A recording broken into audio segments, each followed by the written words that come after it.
We'll show you how to change the time on your iPhone. Whether you've just traveled across time zones or need to adjust for daylight savings, we'll walk you through the step-by-step process to ensure your iPhone's clock is always accurate. iPhone has a built-in feature that automatically updates the time based on your current location. To enable this feature, open the Settings app. Tap on General.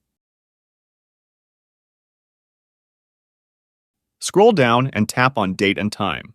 Toggle on Set Automatically if you want, so that your phone sets up the date using the Wi-Fi or mobile carrier. If you want to change your time on your iPhone, just toggle off Set Automatically. Tap on the date below and the time.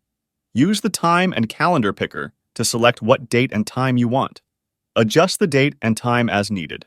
After that, just tap on the back arrow and your new date and time will be saved. In the date and time settings, you can also customize the following options. 24-hour format.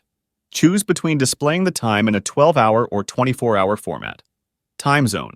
If you're traveling to a different time zone, you can manually select the appropriate time zone. Changing the time on an iPhone is a simple and straightforward process. And that's it for today. If you found this video helpful, please consider leaving a like and subscribe to my channel for more tech tips and tricks. As always, if you have any questions or requests for future videos, drop them in the comments below. Thanks for watching, and I'll catch you in the next one.